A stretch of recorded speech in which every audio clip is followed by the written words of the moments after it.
Good evening, everybody. Well, you're not going to believe it's happened again. Was playing the 1983 Cricket World Cup on Brian Lara Cricket. India beat the Rebel South African 11 comfortably. We're beating the Rebel South African 11 comfortably. I saved the game. The game decided to freeze. Obviously resetted the PlayStation.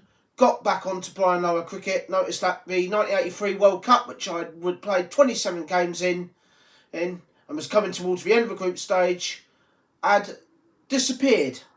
So once again, I have tried to play a World Cup, and the memory card is completely relapsed, and obviously I've now lost that data of the 1983 World Cup.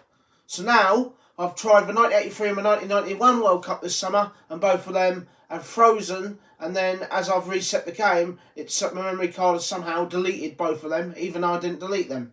So they're going to have to be left until a later date, and as it's coming to the end of, as it's now approaching football season, loads of mistakes on this video, it's highly unlikely that I'm going to get this done, but I am going to go forward now to the 1995 Cricket World Cup, and this is a preview of the 1995 Cricket World Cup.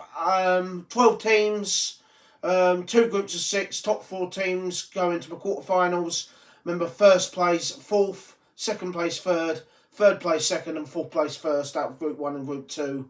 That's how the World Cup works. It's probably going to be a struggle, me playing this. I'm going to try and play as many games as I possibly can. But next week is the start of the football season, so I'll be playing FIFA the majority of the time. So I may not be doing videos as quickly or as consistently as I would do, as it's now coming to the end of the cricket season, to be honest with you. So I'm probably going to have to do this quite slowly. So this might take me 2 or 3 months to do. But you never know. This may even also backfire, because for some reason, as I get to the end of the group stage, the game freezes as I try to save it, and then it deletes the game. So here we go, the 1995 Cricket World Cup, and this was the draw made for the Cricket World Cup. Actually, just before I show you the draw for the 2 groups, let us see who the host nation is for this, what is the 6th Cricket World Cup to be played here on Brian Lara Cricket. The host nation is...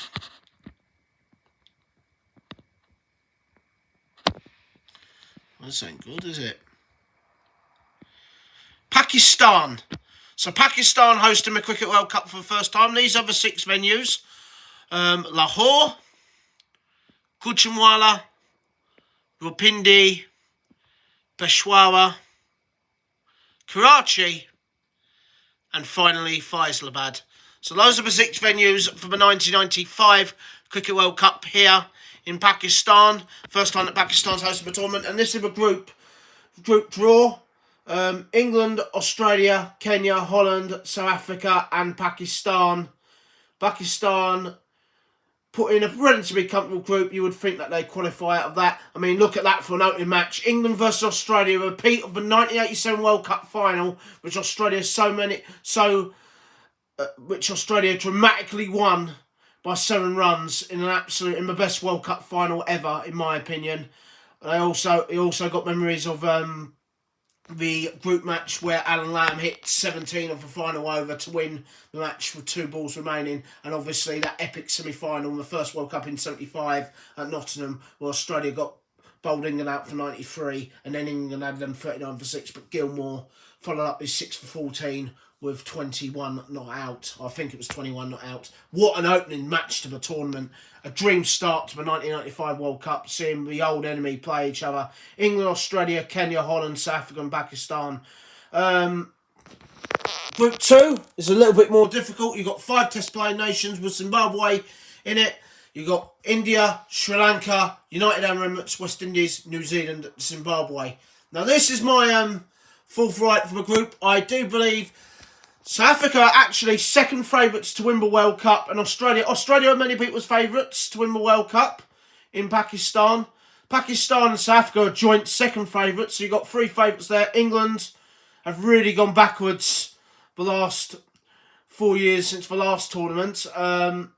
They are quoted at 20-1. Many people think that they will struggle here. I think that it'll be a toss-up. Pakistan, South Africa and Australia will probably be challenging to win the group. England should beat Kenya and Holland, but I don't think they'll be challenging to finish in the top half of the table. Be interested to see what will happen in the games between Australia and South Africa and Pakistan and South Africa. But South Africa really come on leaps and bounds since their apartheid's ended. They've been playing cricket now for 4 years, and they've established themselves as probably the second best one-day side in the world behind Australia. Pakistan are also up there. That promises to be an intriguing group, but it should be a relatively easy group. Kenya and Holland not expected to upset things. Group 2, on the other hand, Sri Lanka are, in my opinion, even though they're 44-1 to win the tournament, I think they're potential underdogs for this tournament. They're going to be playing in conditions that suit them. The pitches, we believe, will be quite flat here in Pakistan, and that would suit the Sri Lankan batsmen. India, looking to recover, looking to make a recovery, should have a better tournament than what they managed 4 years earlier. With the fact they're playing in conditions that will suit them. They're probably not going to be received really well by the Pakistani crowd here, but yep, I think they'll be thing. West Indies really gone downhill since the last World Cup. They're no longer the team in which they were back in the 19. Remember, they won the first ever 2 tournaments in 1975 and 1979, but they look a shadow of themselves. New Zealand could struggle in these conditions. They're not expected to do anything, but I would predict that India would win the group out of that, and then a toss-up between Sri Lanka and New Zealand. West Indies possibly. Zimbabwe will be looking to cause an upset. Out of the team likely to get knocked out of the tournament, I think that Zimbabwe-West Indies match is probably going to be the crucial match. I think the West Indies don't look the side. They've got a good bowling attack, but their batting is prone to collapse quite consistently these days. They do not look the team in which they did in the thing. UAE looking to continue. They played in the 1975 World Cup. Remember, they played in the 1975 World Cup. They ended up getting humiliated in the opening match against Pakistan, but they beat the rebel South African 11 at the time. Obviously, getting back to Kenya and Holland. Kenya obviously qualified for the quarterfinals in 1975, but that was because there were so many associate members playing, and Holland consistently in the World Cup again. Let's have a look at the thing. So, South Africa, Australia are favourites along with South Africa and Pakistan. They are the 3, in my opinion, outstanding teams. It's unbelievable in the group. These are the 20 players that we have picked. And we've decided to pick 3 Sri Lankans. We really do think that Sri Lanka could cause an upset. We've got 3 Australians. Mark Waugh, part-time off bowler and opens the batting for Australia. Then we've got his brother Steve Waugh. He's such an experienced player. He's picked as one of the key players when they won the World Cup in 1987, where he batted and bowled magnificently. I think he took something like 12 wickets in the tournament and scored nearly 200 runs. And leg spinner Shane Warne on these dry pitches in Pakistan, which should be a thing. We decided to go with Graham Hick as the star batsman for England. Decided to go Graham Hick as the star batsman for the English, and Dominic Cork as the star bowler. His reverse swing could be important here in Pakistan. India's star players, Tendulkar, who's turned into possibly the best batsman in the world and one of the best batsmen ever, and he's only 22. He's only 22 years old. He don't even turn 23 until after the tournament ends. And leg spinner Arnold Crumbley is going to be the star bowler for India. As for New Zealand, we've got him with opening batsman Craig Spearman. We expect that he will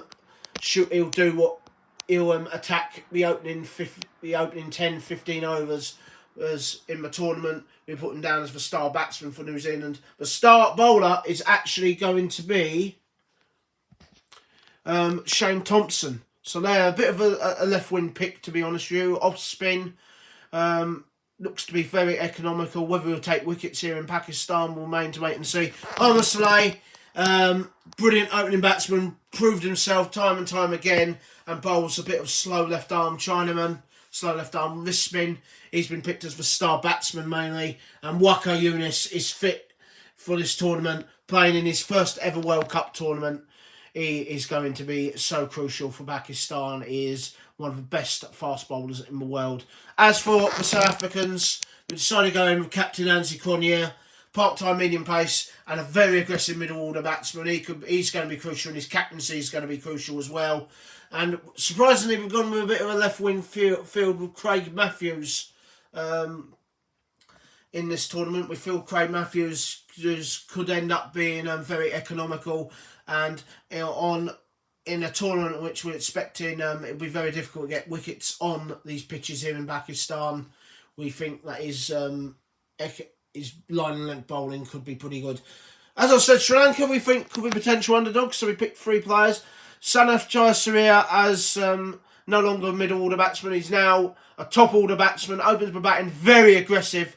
They are, well, we think that they are going to experiment with him and the wicketkeeper Ramesh Karuwitharana, and they are going to attack the first 10-15 overs of the tournament. Avinda de Silva, a fantastic middle order batsman. He's included in the star 20 for thing. He could have a good tournament. And obviously another spinner, and Mutai Mulatharan. We think he could have a good tournament for Sri Lanka and could be potentially a wicket taker. Brian Lara, another one after Sachin Tendulkar's record as the best batsman in the world today. He's been picked as a star player, star batsman for the West Indies. And the star bowler we've gone in with Curtly Ambrose. He is absolutely fantastic. Consistent wicket taker in one dayers and a wonderful economy rate as well. He's going to be key for the West Indies. As for Zimbabwe, they're not expected to do well in this tournament, to be honest with you. But Andy Waller we picked as the key batsman for Zimbabwe, batsman middle order. And once again, another spinner in Paul Strang for Zimbabwe. We think that he could possibly be a threat in this tournament. So as you can see there, a lot of spinners been picked as the key bowlers. We really do think that these pitches in Pakistan are going to be quite difficult to bowl on. So we'll wait and see. The opening match is going to be between England and Australia. What an opening game that promises to be. This is the trophy in which they'll be playing for. Hopefully this game doesn't crash and I will be able to complete it, and we'll be able to see the completion of what would be the 4th World Cup. This is actually the 6th World Cup to be played obviously in 1995, but this will be the 4th one, which I would have completed on YouTube and everything. So England and Australia will open the 1995 Cricket World Cup tomorrow. Who is going to win this trophy after 6 weeks? My opinion, it will. I think Australia will win this. Will end up walking away with this trophy. I think they're very well led by Mark Taylor, and I think they've got a very, very good side. And but South Africa and Pakistan are dangerous, and we'll see how Group 1 goes. 3 fantastic sides in Group 1. Group 2 is probably the weakest of the group, but that could be intriguing as well. So, until tomorrow, for the opening match between England and Australia, this is me, Lawrence Howard, signing off here in Pakistan for the 1995 Cricket World Cup, being played on Brian Lara Cricket. It's bye-bye from me.